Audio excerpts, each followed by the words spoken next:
Hey guys, welcome back to the REI Network podcast with me, Gavin Timms. I have an awesome guest that I'm just going to bring on here shortly.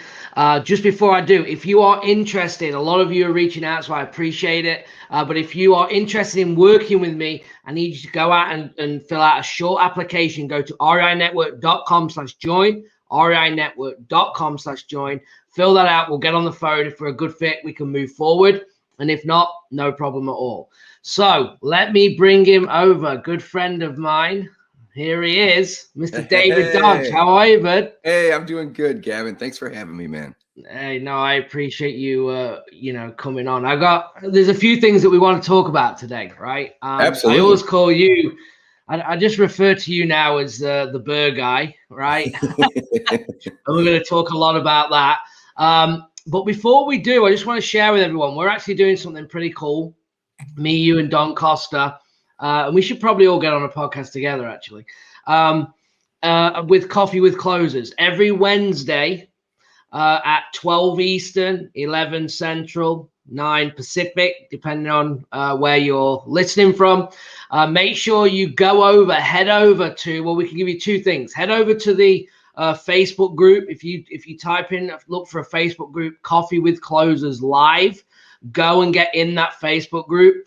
Again, me, Dave, and Don go live every single Wednesday. We've been doing it now for about 8, 9, 10 weeks. We also bring on some guests sometimes. And also we have some free giveaways.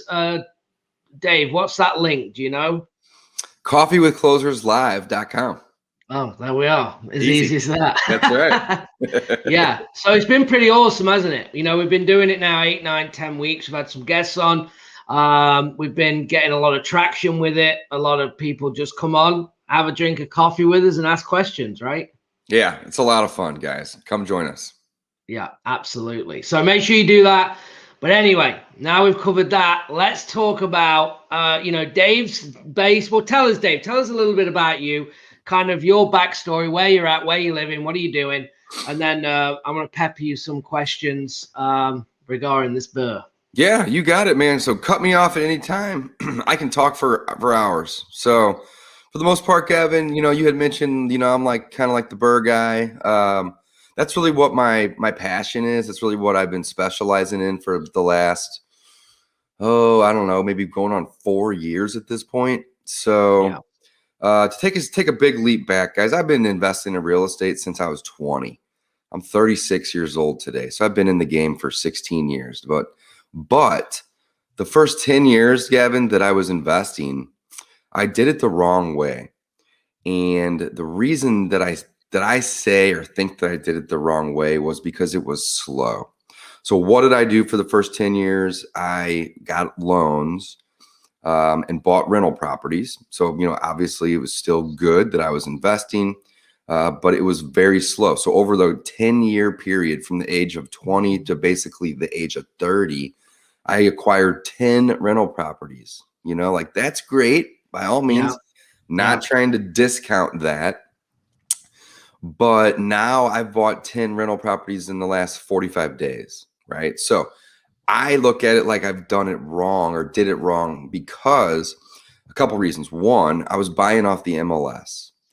When you're buying off the MLS, you're going through an agent and you're typically paying retail, right?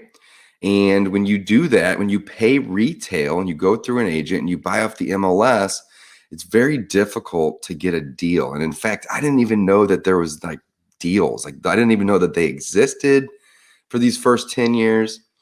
And the reason that it was so slow, Gavin, was because, if I'm going to go out and buy $150,000 property to rent out, the bank's going to give me 80% loan. But that means that I need to have $30,000 of my own money to put up just to get in. Get in. And that's why I was only able to basically buy one a year, give or take, for that first 10 years, because saving $30,000 is difficult. It's difficult. I mean, unless you're making $300,000 or $400,000 a year, which I wasn't in my 20s. It's difficult to save that kind of money. So skip forward, the last 6 years, give or take, I learned all about, deals and deal finding and motivated sellers, and that people would, trade their property for convenience. Yeah. And not necessarily trade it, but they would trade it at a discount. Yeah. For convenience. And long story short, Gavin, over the last 6-7 years that I've been full-time in this business, my business has averaged about 100 house purchases a year. And now we're essentially buying 8 to 10 houses a month on average. So if you're watching or you're listening, don't do what I did for 10 years. You can bypass that entire process. Learn and know that there are people out there called motivated sellers, and they have different reasons to be motivated. But you can find these people and you can work with them, and you can create win-win scenarios. And those win-win scenarios are helping them solve a problem. And in exchange for you offering them convenience and being there to help them solve problems, they're willing to give you a big discount on the property. So why would that matter, right? Why would somebody want a big discount? And the reason is if you're using a strategy like the BRRRR strategy, which you had mentioned that I love doing, you don't have to put down $30,000 on a $150,000 property if you don't pay $150 for it. If you pay $110 for a $150,000 property, and you fix it up a little bit, and then you go to the bank and they give you the same 80% loan, but all of a sudden you didn't pay what it's going to appraise for. You paid $30,000 or $40,000 less. Now what happens is you're able to get positioned into that asset via a refi. And you don't have to have any of your own money invested. Zero. Because you're gaining the equity, right? So you're gaining the equity. Absolutely. So let's break it down then. So let's say, I think one thing that we agree on a lot of things, right? Oh, sure, absolutely. We do, but we do have different visions. We joke all the time on Coffee with Closers about that, right? Like, you're trying to do 150 houses. I'm like, couldn't think of anything worse. And we have this kind of joke with what you want and what I want and what Don wants and whatever. And I think that's unique because everyone's got their own path, right? But one thing we all are agreeing on is that the art of finding discounted properties, right? Through marketing, having direct access to sellers. And we teach all about that. But let's say then with the BRRRR method, so if someone's listening to this and going, I've heard all about this BRRRR method. So what is it? How does it work? So we're having conversations. We obviously need equity. So are we borrowing private money to take them down to do the refi in 6 months? Like what is this? Fabulous question. Fabulous question. So I'm going to get to that in just a second. So what is the BRRRR method, guys? Let's just start with the basics, like the most basics. The BRRRR method is really just a strategy. All right. It's a strategy to put a couple key things in place to get to an outcome. And that outcome is really to refinance. Okay. So what is the BRRRR method? Of course, it's a strategy, but really BRRRR, B with 4 R's behind it, is really it's an acronym. So not only is it a strategy, but it's an acronym to describe or define the strategy. So the BRRRR or BRRRR, again, it's B with 4 R's behind it, and it stands for this. B stands for buy. The first R stands for renovate or rehab. And I like to lean more towards renovate because typically when we're doing these, we're not going in and like gutting stuff out. It's mostly cosmetic type fixes. Now it's going to depend, of course, but mostly cosmetic. So I like to use the word renovate. That's the first R. The second R stands for rent. And that means just rent it out and get the property performing, right? A vacant property doesn't make you any money. You have to get it rented. So this is really a landlord business. This is not really a flipping business. This isn't a wholesaling business. It's a landlording business. So the first R is for renovate. The second R is for rent. The third R is for refinance.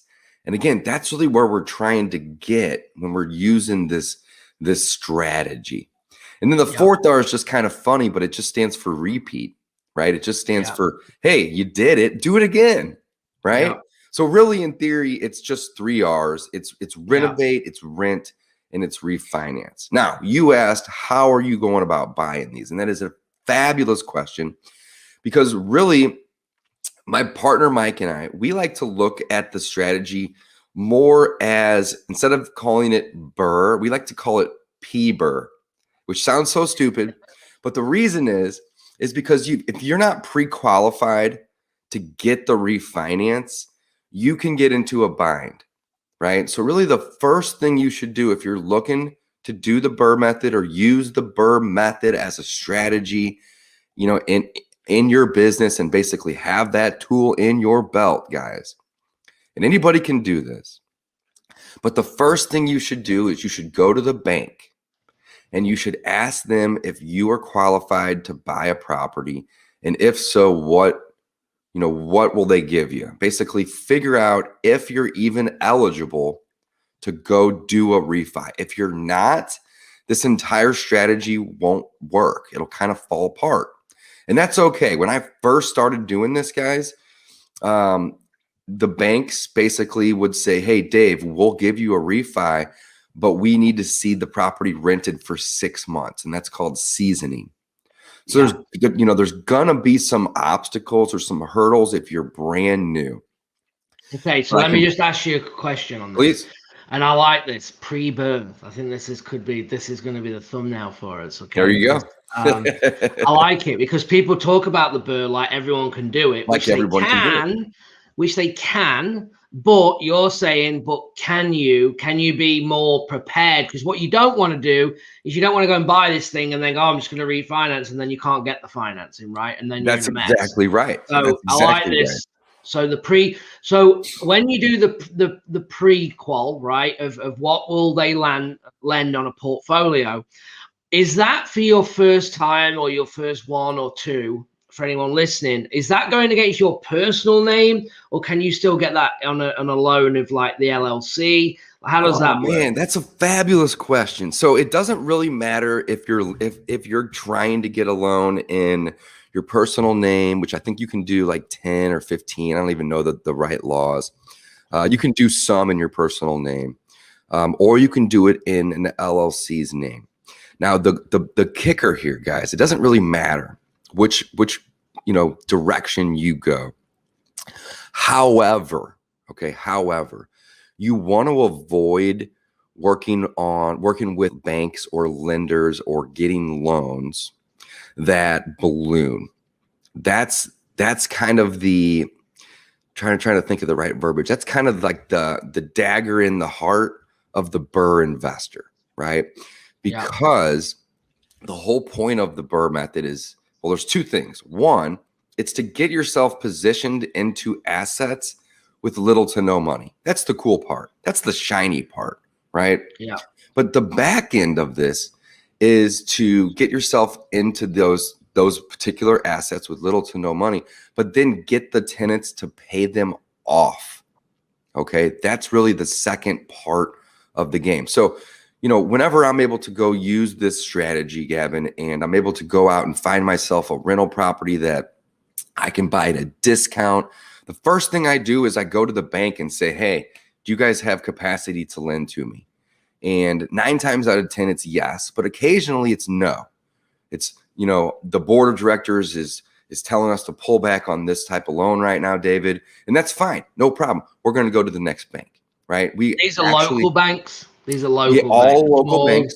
Absolutely. All local. And we work with about 5 or 6 banks at any given time, because occasionally the banks, even though we have a great reputation, great experience, great relationships, sometimes banks will have a different appetite to lend, and that appetite may not be to lend on what we're wanting to get a loan on. Yeah. So we're constantly working with 4 or 5 different banks, keeping those relationships solid. That way, if we go to one bank and they say, hey, we can't lend to you right now, no problem. Nothing comes to a screeching halt. We just go to the next bank. Now, you had asked a great question, Gavin. Local banks are the way to go. Reason is we like to get loans that we refer to, and most people will refer to them as portfolio loans. And if you're not aware of what a portfolio loan is, a portfolio loan is really just a loan that a bank makes to somebody that they don't plan on selling off on the secondary markets, right? It's essentially a loan that they're going to keep in-house, and they're going to keep servicing that loan. And they essentially don't have any desire or intention of selling it off somewhere. So in order to get a loan that's a portfolio loan that's most likely not going to get sold off, you have to go to your local banks. And I'm talking like banks that have, maybe anywhere between, 2 and 3 branches typically on the low side to maybe as many as 15 or 20 on the high side. The sweet spot's really like between 5 and 10. Right. So they're essentially local banks, or they're small regional banks. But, for the most part, we avoid Bank of America, US Bank, PNC, Chase, because these are big national, essentially they're global banks. And once they underwrite a loan and process it and give it to an individual, they don't even care anymore. And at that point, they're like, hey, can we sell this loan and make $3,000 or $4,000? Let's do it. They have no intention of holding the loan. So what we do is we look for the small banks that have the intention of holding those loans. And again, those are called the portfolio loans, right? Now, the cool thing about the portfolio loans is they still have a term, essentially, right? So there's 2 things that you want to be aware of when you're working with a local bank getting a portfolio loan. One is the amortization term. And all of the loans that we get at this point, Gavin, are commercial loans. They're 20-year loans, right? And they have a 20-year amortization table. However, so what does that word mean? What does that mean? That's a great question. So amortization is really a fancy word for ratio of the amount of the payment that goes towards paying the loan down, which we refer to as principal, versus the interest that the bank gets to take and keep as their profit, right? And all loans, no matter if it's a commercial loan or a private loan or whatever, use what's called an amortization table. And banks get paid their interest the most in the beginning. So for just a super quick example, let's say that we go get a loan, and it doesn't really matter the term of the loan. Let's say it's a 20-year term, and month 1 we have $1,000 payment. Well, maybe only like $10 or $15 of that 1,000 is going to go to actually paying the loan down. It sounds kind of crazy, but $990 is going to be interest month 1. And then people do not understand this. Most people don't get this in their personal houses, because you think it's spread over a 30-year or 20-year term, and it's even, but it isn't. So your payment stays 20 or 30-year, but it's not even. That's the key. It's not even, and it will change accordingly. So that, again, it's heavy, it's front loaded on the interest, and people don't understand. And there's a reason why they do this, guys. The reason is because the average person that gets a loan holds the loan for 7.5 years. This is a nationwide statistic. So no matter if you have a 10-year term or a 20-year term or a 30-year term, there's even such things as 40-year terms, right? It doesn't really matter what term you have. The average person that goes out and gets a loan will either sell that property or refinance that term or that loan to a new loan on average in 7.5 years.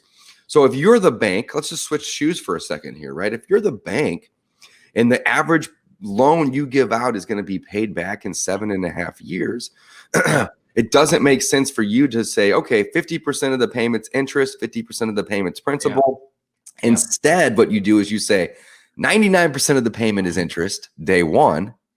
But when you're going and you're at the last day of the loan, right? So let's say you're doing a 30-year loan that's 360 payments.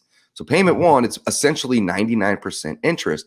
Well, on the flip side, the very last payment, the 360th month, is going to be 99% principal. So it's basically starts very, very top heavy with interest. And as the time goes on, it reduces. And it's basically just like a rectangle. Think of a rectangle with a diagonal line going through it.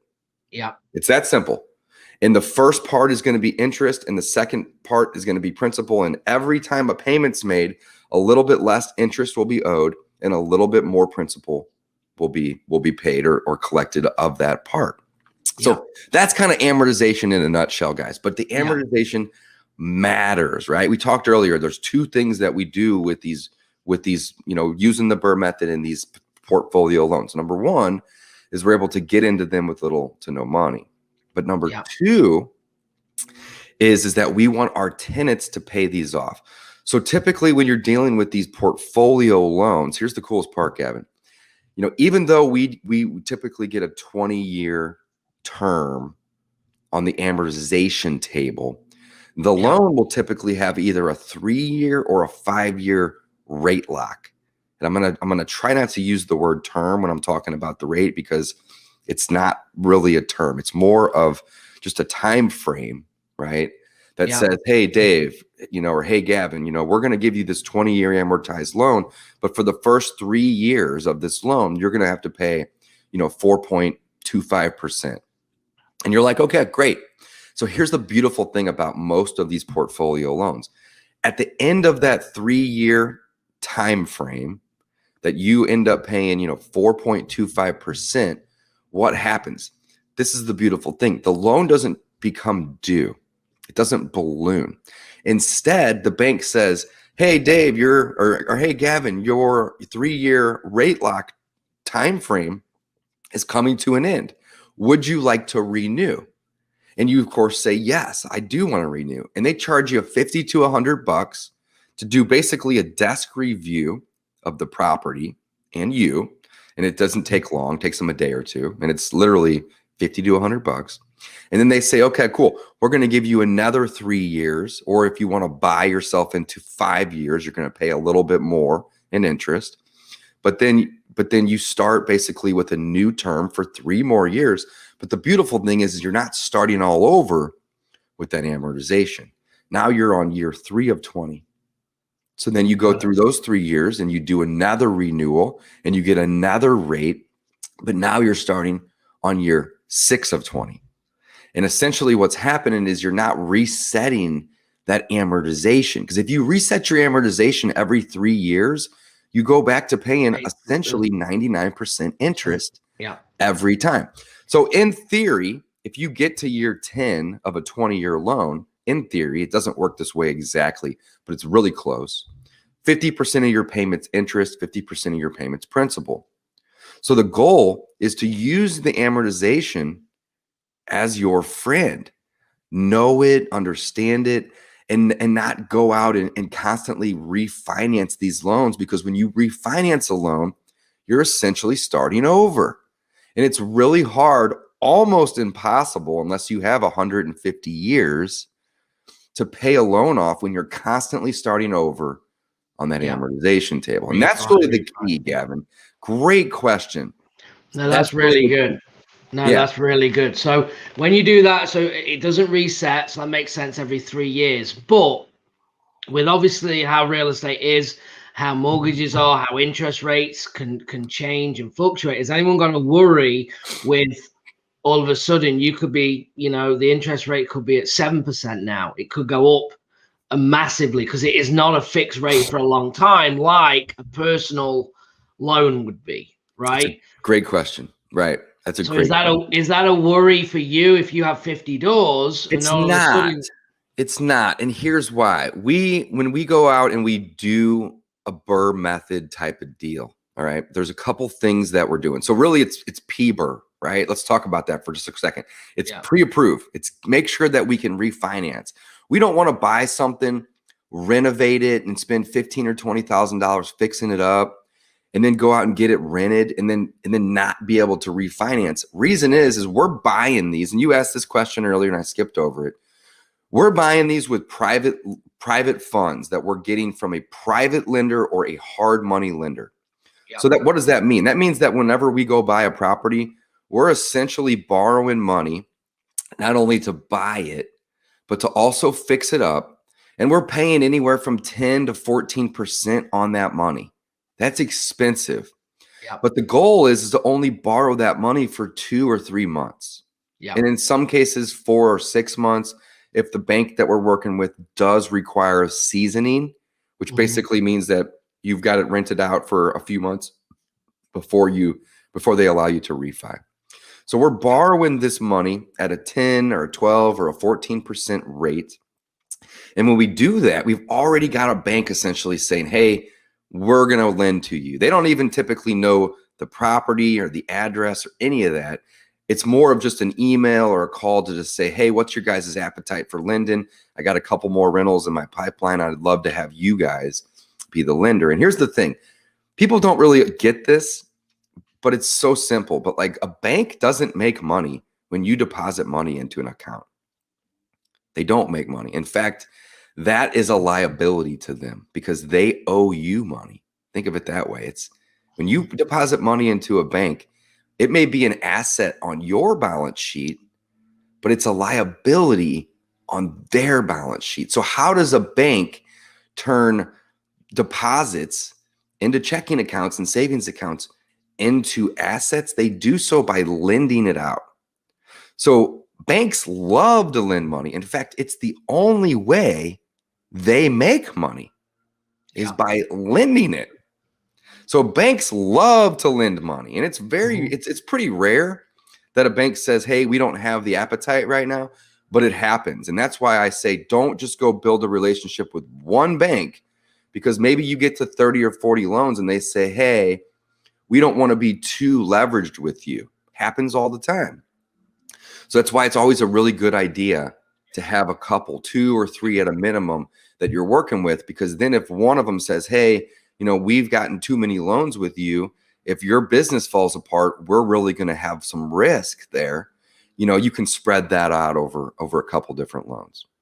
Great question.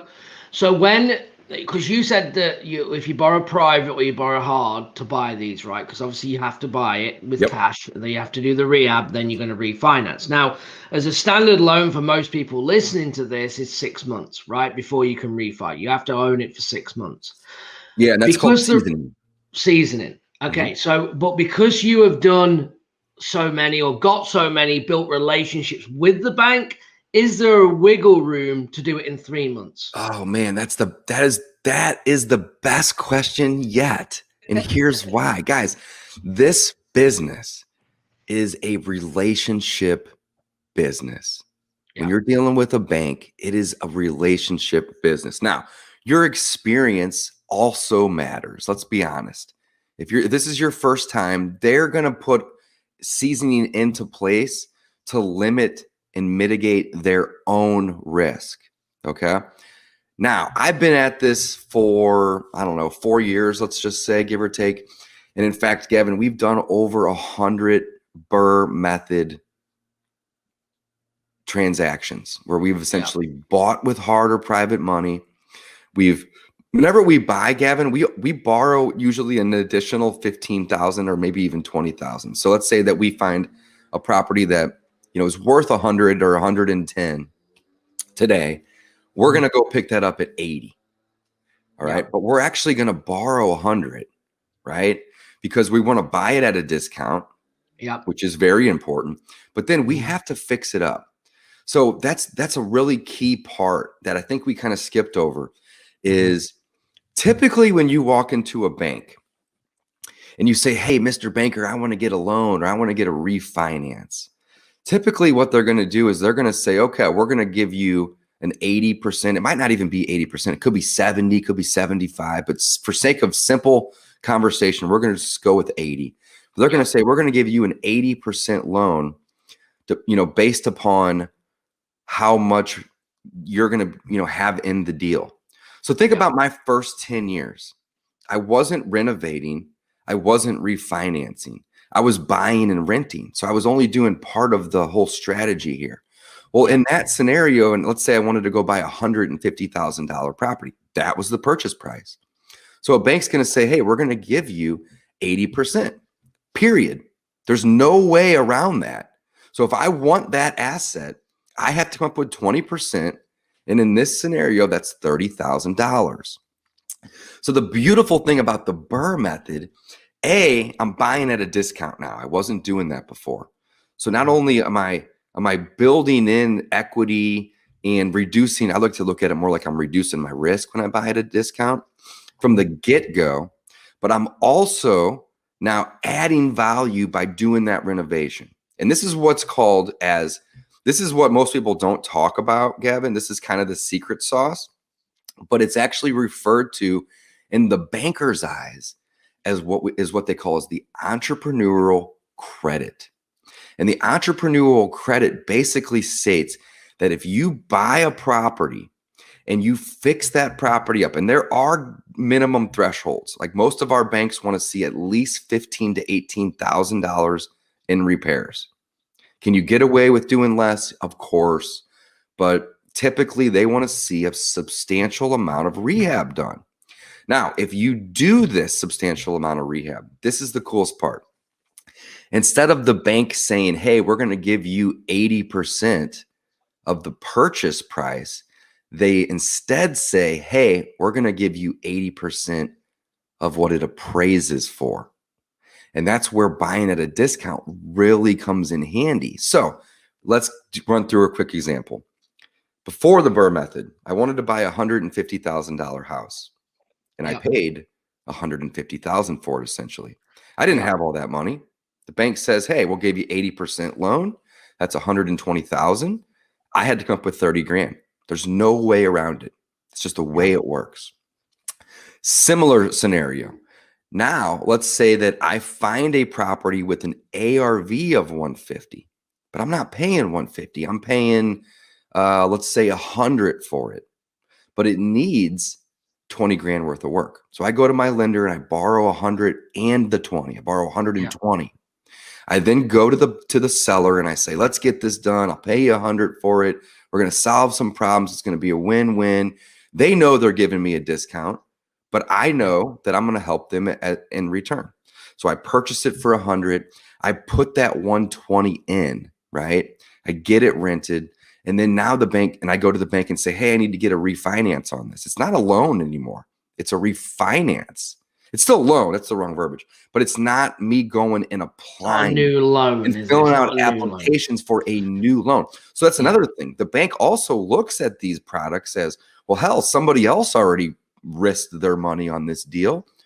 We're not starting over at this point. We're just paying off somebody else that already took risk. Yeah. So for whatever reason, because you own it, don't you? That's why the refi. You own it. Loan, because you own the property. Yeah. So the title doesn't transfer on the refi. It's just who's the lender. That's the only thing that changes. But this entrepreneurial credit is the key, because instead of them saying, how much do you have invested, Dave? Which the answer would be 120. Instead of them saying, okay, we're going to give you 80% of that 120. What they do, Gavin, is amazing. They say, let's send an appraiser over. And that appraiser is going to most likely appraise that particular property at 150. Again, this is a scenario.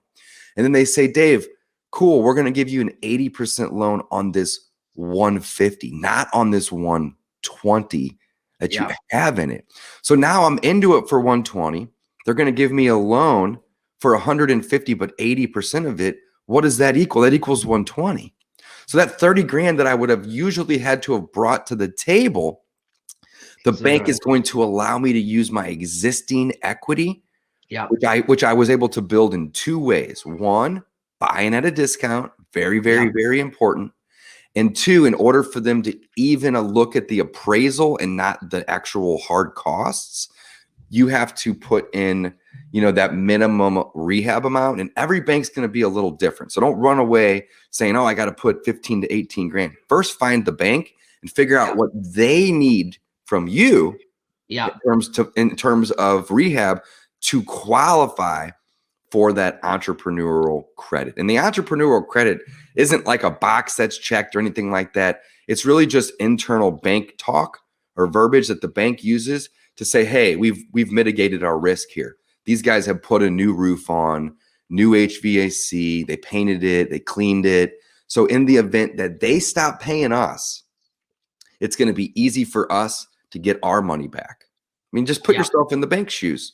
And That's what and they're. you could, and I guess on this scenario, let me just check. Yeah, we've got a couple of minutes. I've got another call, but real quick, I guess what you could do as well is you could actually, when you do the refi, if you get it low enough, you actually make money, right? So not only will you break even, sometimes you're making 10 grand up on the front of this if you want. Yeah. So our goal isn't to walk with money, but it happens sometimes, Yeah, right? yeah, So I think the most we've walked with is maybe 10 or 12,000 on a yeah, property.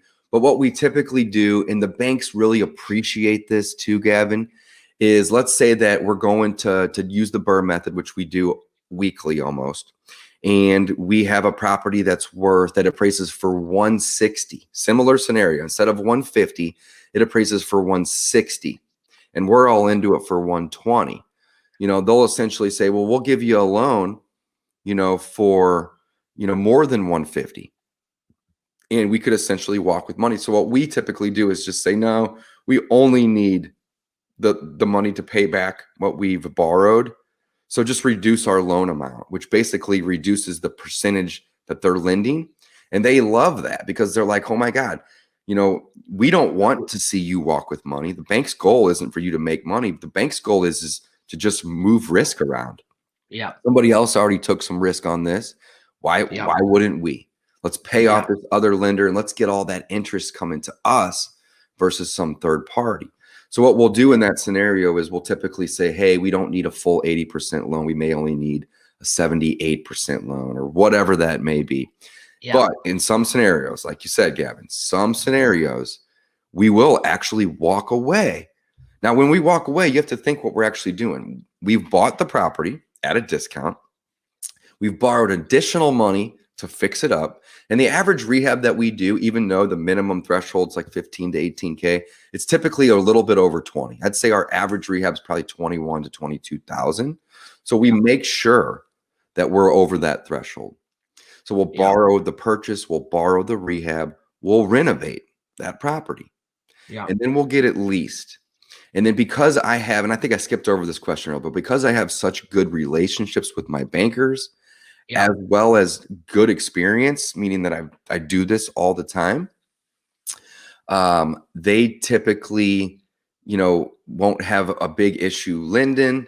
And as long as they can see that we put in that, 15 to 18 grand, they give us that entrepreneurial credit. And then they just send out an appraiser. They don't ever ask, how much did I buy it for? They will ask how much we stuck into the rehab because that's very important, right? Yeah, and make sure but you what put we in the bought money it in. for is all of a sudden kind of irrelevant in the bank size. They just want to see that, again, if I quit paying, are they going to be able to sell this asset and get their money back? Not even make a profit, but also not lose money. Are they going to be able to get their money back? And basically what we're doing, guys, is we're using the 20% equity that we are basically either earning by fixing the property up or by buying at a discount. And we're allowed legally, we're allowed to use that equity as part of the skin in the game or the down payment. Whereas if you don't renovate and rent and go through the process the proper way, the bank's going to say, how much is the purchase price? Here's 80% of that number. Good luck. So you're always, no matter what, going to have skin in the game. But if you follow the BRRRR method and you do it properly, you can acquire assets with little to no money. So in the beginning, we had seasoning, Gavin, 6 months. And it probably took us 6 months to a year to get them to reduce the seasoning from 6 months to 3 months. And then it probably took us another year of doing deals and building that relationship with the bank to go from 3 months to 1 to 2 months. And now if we send them a lease, they say, when do you want to close? So it's one of these things where the more you do it, the better you're going to get at it. Like anything. Like most things in life. But also the more you do it, the more leeway the bank will give you because you've essentially built trust with them. So trust in relationships is really massive when it comes to using this strategy. Well, that's awesome. I appreciate you coming on. And I think we could talk all day, but I think that what's been good about this episode is we broke it down so people can actually follow an actionable plan here to actually do this, right? And understand they've got to buy private money or hard money. They've got to take it down. They need it for 6 months. They've got to get pre-qualified to be able to get in these loans, follow these steps to go and get your first rental property with no money out of pocket. You just have to get the right pieces in place. So David Dodge, I appreciate you joining. How do people reach out to you or follow you? How do people do that? If they want to reach out, if they want to follow you on social, what's the best way? Yeah, definitely, Gavin. I appreciate it, man. So Instagram is probably my favorite social media at this point. My handle is my full name. It's David Allen, Alan Dodge. So David Allen Dodge is my handle on my Instagram. And the only other thing, Gavin, is I wrote a book on this. It's literally called The BRRRR Method.